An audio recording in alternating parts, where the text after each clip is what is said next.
crois que je vais pas y arriver là. Ça va être difficile, hein. Ça va être difficile. Hein. Bon, en même temps, parce qu'il n'y a pas tout à fait le même gabarit là. Hein. C'est pas le même exercice. Toi, tu es plus costaud, pas photo. Je me sens un petit peu handicapé quand même dans l'histoire là. Mais bon. Toi, t'as pas la carte. Ah, j'ai pas de carte. Est-ce que toi, tu as une carte? J'ai non seulement une carte, mais l'expertise. 30 ans. Ah oui. J'ai eu le temps de me faire des biceps. Alors donc, ça veut dire que si on tente une marche à pied, une course à pied, je vais gagner? T'as plus d'exercice que moi, là, pour le coup. Plus d'expertise. Ouais, mais je crois que tu as réussi à contourner le truc, là. Ouais.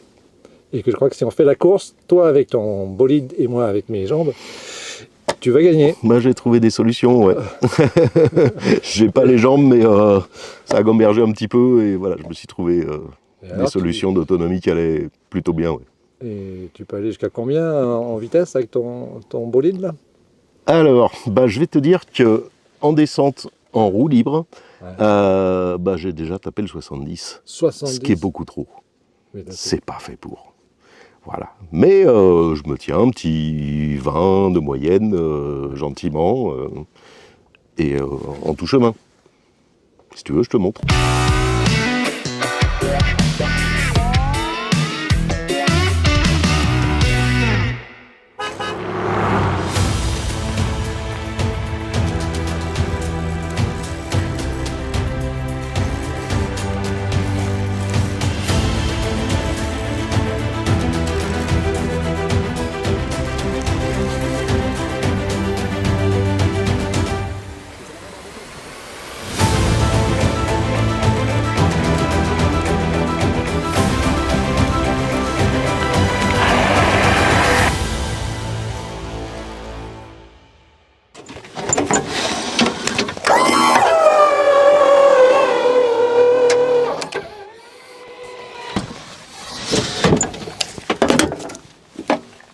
Ça, l'aimant d'un disque dur récupéré, comme ça je le pose où je veux.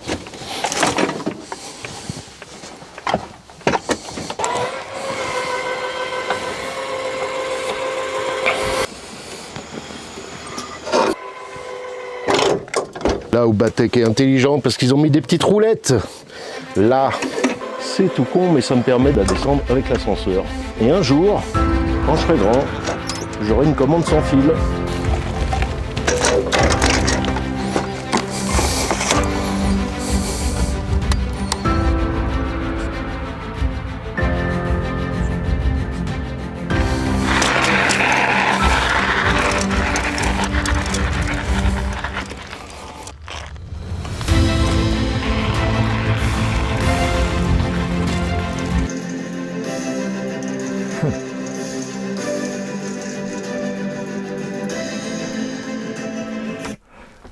Il m'a rattrapé. Hein.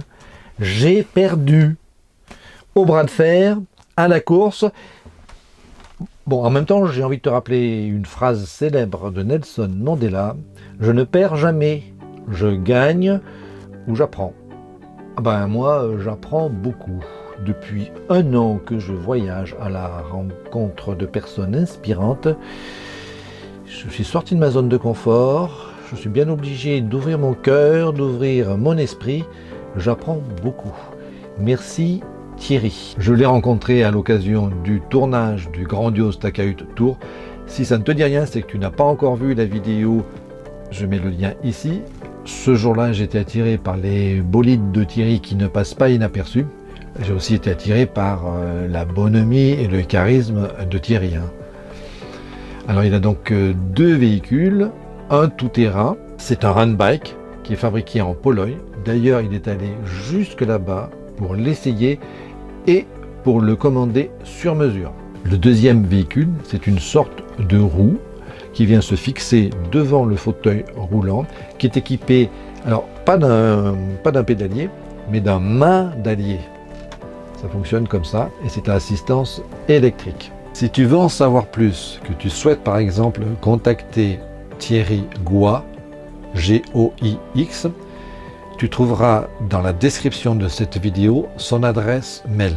Il est dans le don et dans le partage. Nous allons découvrir ensemble tout de suite Quel système ingénieux il a inventé pour fixer son handbike tout-terrain derrière son van. Ensuite, il sera temps de passer au cadeau qui est promis dans le titre de cette vidéo, quand même.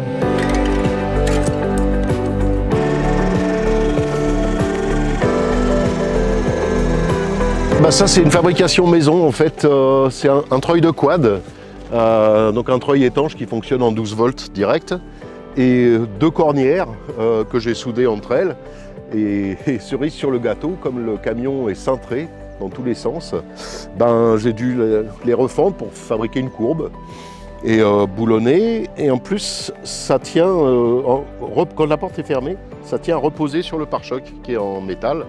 Donc il n'y a pas de contrainte de poids particulière puisque tout l'ensemble pose sur le pare-choc, est accroché à un bâti qui est attelé à la porte du camion. Les sangles de fixation elles sont sur les charnières et traversent la carrosserie.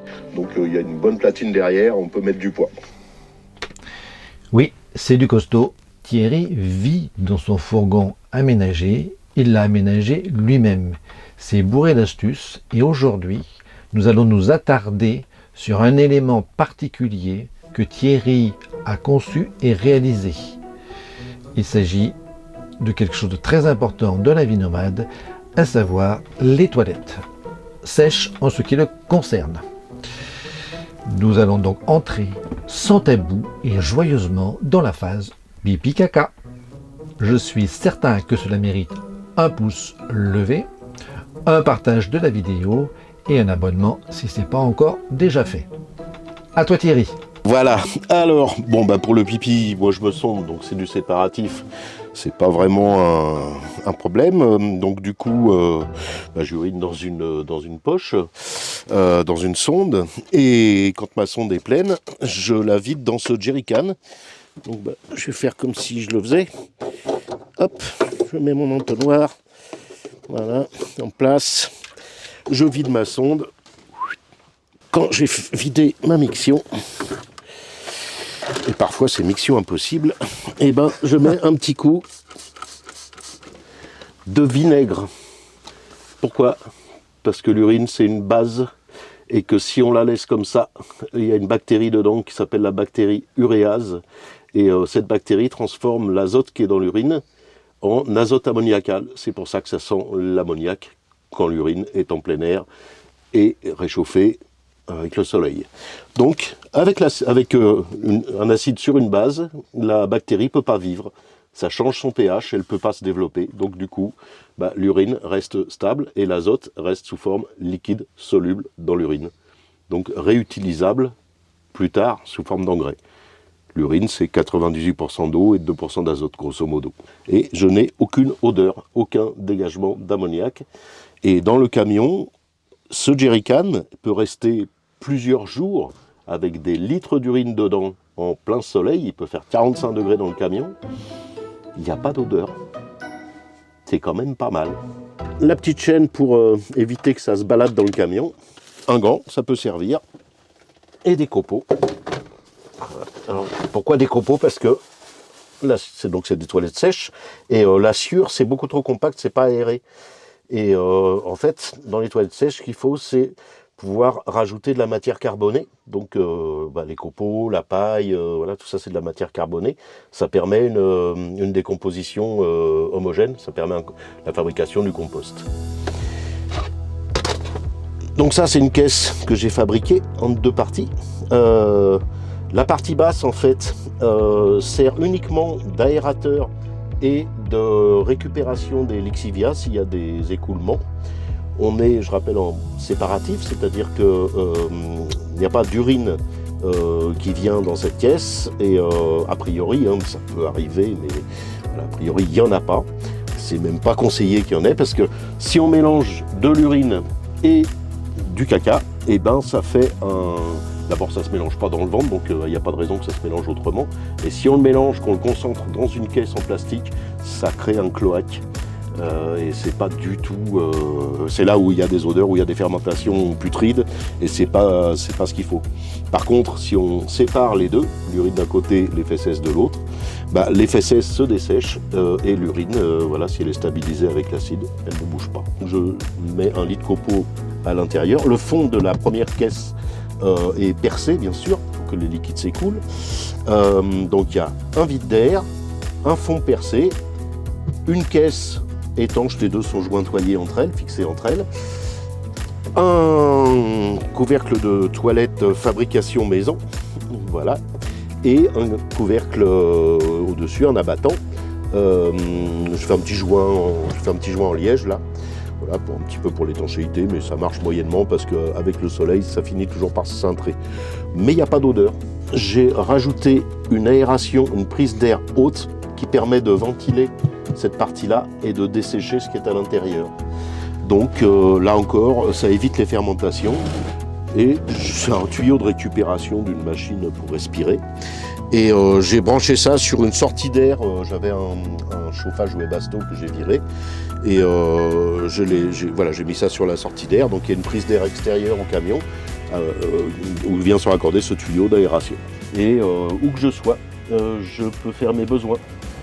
Donc c'est une solution voilà, qui permet encore une fois d'avoir un maximum d'autonomie parce que quand on est en fauteuil, accéder aux toilettes, c'est quasiment un challenge. On n'y arrive pas forcément facilement. Lorsque j'ai fini mon utilisation, je mets une ou deux poignées, et pas plus, de copeaux sur le caca. Et il ne s'agit pas de remplir de copeaux. Une à deux poignées de copeaux et l'aération, il n'y a pas d'odeur. Et en 2 jours, 3 jours, les étrons sont desséchés. Voilà, j'ai 15 jours d'utilisation sans avoir à le vider, facilement, voire plus. Et à partir du moment où je dois le vider, je ne sors pas les toilettes. Je prends des gants en caoutchouc, en latex là. Et en fait, comme mes étrons sont desséchés, je les ramasse. Voilà, et puis je les mets dans un contenant et je vais les jeter dans un compost. Donc soit dans mon compost, soit dans un compost auquel j'accède, soit en déchetterie. Et le cadeau, il est où? Descends dans la description de cette vidéo, tu trouveras un lien pour télécharger un dossier complet sur la mobilette, la mobile toilette super sèche. Il te permettra de construire toi-même avec des photos la notice, cette toilette qu'il a conçue. Alors là, je dis bravo Thierry et j'insiste, pouce levé, commentaire, partage, abonnement. Nous retrouverons bientôt Thierry dans un 2e épisode, la suite de la visite de son van. Nous y découvrirons ainsi encore de nouvelles astuces, mais aussi la belle personne qui est Thierry. Je vous dis donc à très vite. Salut!